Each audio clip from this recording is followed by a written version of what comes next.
Welcome back to Adrian Beck's author hangout. Sally Rippin, or the mastermind behind Billy B. Brown, Hey Jack, Polly and Buster. Got it all, haven't we? When are you going to do a cooking book or something like that? Will you do that one day? Yeah. Maybe Polly and Buster could do some, because they do the the jelly cakes. Yeah, I know. But I also thought the spell book. A spell book would be great. Yeah. Absolutely. Yeah. Look out for that. Okay, we've got some sheets of paper here because I did say earlier that we might get to do a little bit of a crash course in some drawing, but that may come from one of the questions that we've been fortunate enough to get for Sally. So I'm going to check them out now and I'm going to ask them on your behalf. If you ever want to ask a question to one of the authors, all you have to do is catch me on, or your mums and dads can catch me on social media, or hit my email, and the details are on the bottom of the screen. Okay, so Sally, you ready for the questions? I'm ready for the question. Excellent. Focus. Yep. Good to know. Okay. Sarah is 6 years old, and Sarah says, Billy B. Brown was one of the first books that I read to myself. And my baby brother Kenji has just got given another book by you called Hush Baby Hush. He seems to like it. Well, he chews it a lot. Did Sally have a favourite book as a girl? I think chewing a book is a mark of respect, isn't it? Yeah, absolutely. Especially because this is a board book. Yes. So they're kind of meant to be chewed, board books. Yes. Yeah. Okay. I loved so many books, and Yeah. I actually read a lot of books. In fact, one of the things that my mum used to do for us, which I'm so grateful for, is that she always made sure we had lots and lots of books. So we'd go to libraries, but we also had this thing when we were growing up called the Puffin Book Club.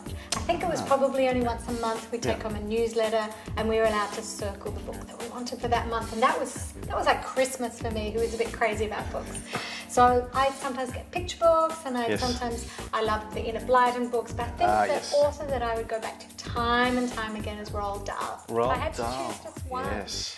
And if I had to choose one... Can I guess? Yeah, go. Matilda. No. I thought I had that. I know.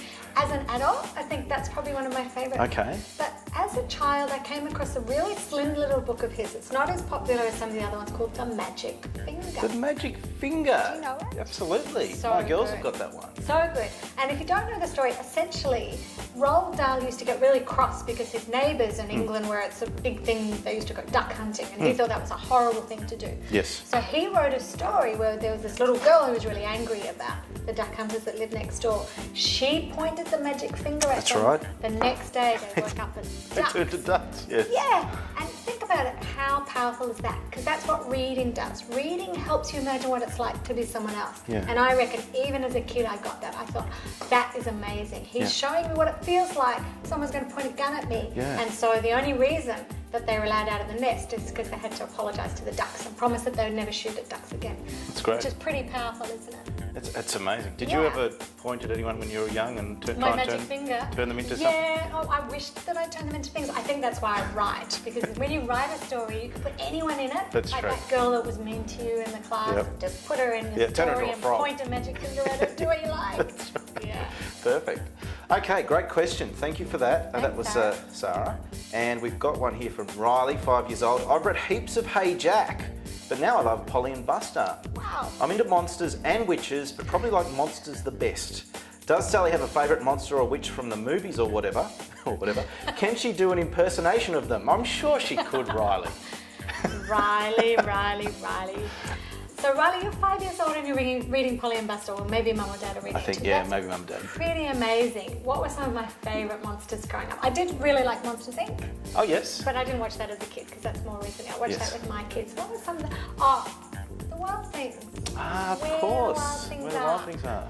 Do you know what? When I used to read that book to my kids, I don't know if you've seen it, it's got 3 blank pages in the middle, and they would make me make the monster noises. So Riley, I could do the monster noises. Please do the monster noises. We'd love that. So it would be like kind of oompa, oompa, oompa, oompa. Which is a bit American Indian rather than monster, really. But it was always really embarrassing because then when I'd read the book at school, or sometimes I would even teach adults writing, and I'd read that, and those noises would be going in my head, so I'd be going through the blank page,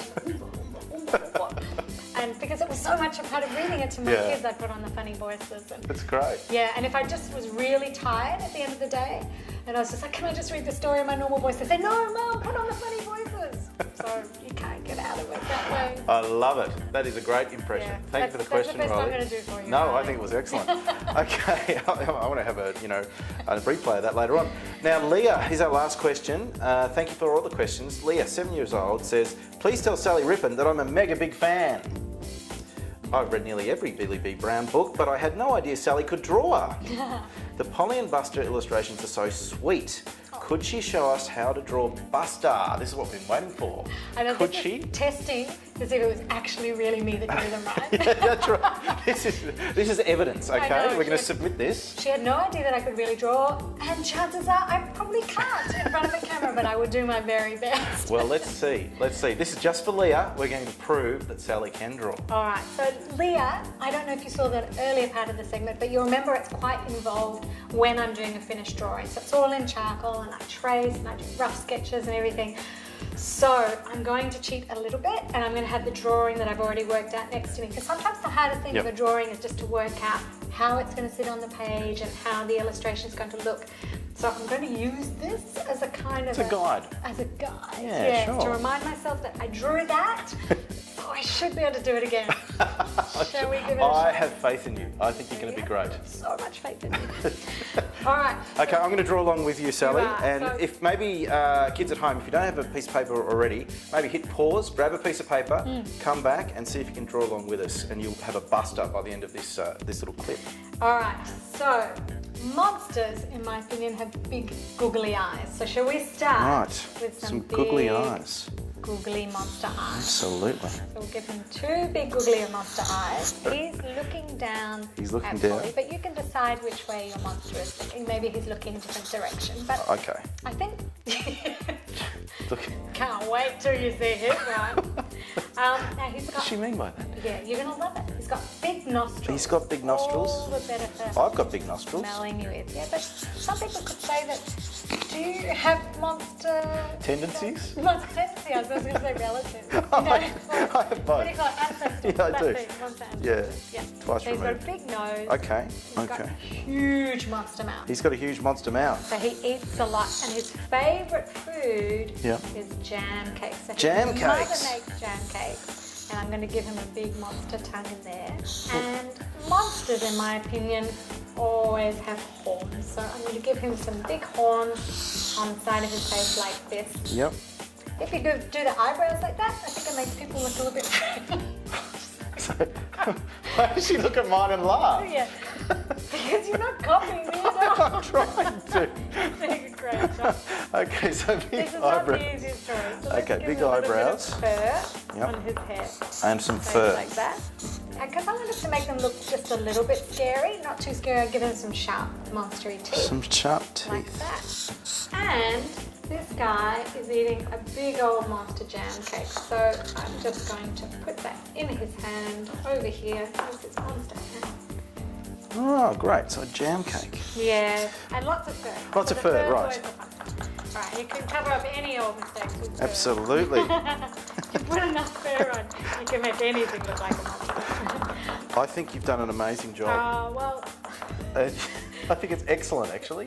Look at that. use this as inspiration. Yes. Like, think about things that I've done, like horns, big eyes, big mouth, teeth, but come up with your own monster. Sometimes I get kids drawing monsters and sending them in to me. Here are some examples of ones that have been sent in to me recently. So if you want to send some in, send them in to my website, because I think in the end, your monster, as you will see when you see Adrian's in a minute, is going to be a lot like you. What? Okay, I'm not sure what she means. So should we show them some? This is the wonderful Buster, All right. This is the and I kind think of- you will all agree that is excellent. And that only took like 5 minutes. And I have tried my best to do my own Buster, which seems to make Sally laugh. Do you know what? If he was in my world, I think I'd be genuinely frightened. He looks a bit harmless though. He does. He looks slightly loopy. Yeah, he does look so good. I got confused when Sally said you can have the eyeballs looking in different directions. I and like it though. It's made me. I like it though. Maybe there's another jam cake in the other hand, but maybe just give me Probably an is. eye. I would like to taste a jam cake one day. We'll do some cooking next time. Okay, well, lock it in. Thank you very much, Sally, for coming in. Now, more Polly and Buster. When can we expect? Can we expect more, and when? Oh, it takes ever Yeah. to do a book. Oh my goodness. So I have actually finished the story and all the Great. pictures. So it's all done. Book, story and pictures. Yeah, but it doesn't come out till next June. Oh, well, I'm glad to hear it, and we should. That's fine. We've got Buster. We need to go Polly as well. Again. So thank you very much for joining us, Sally, and we can't wait for Polly and Buster 2 Me too. coming out June 2018. Yeah. Thanks so much, Sally Rippin. Thanks for having me. See you guys. Bye.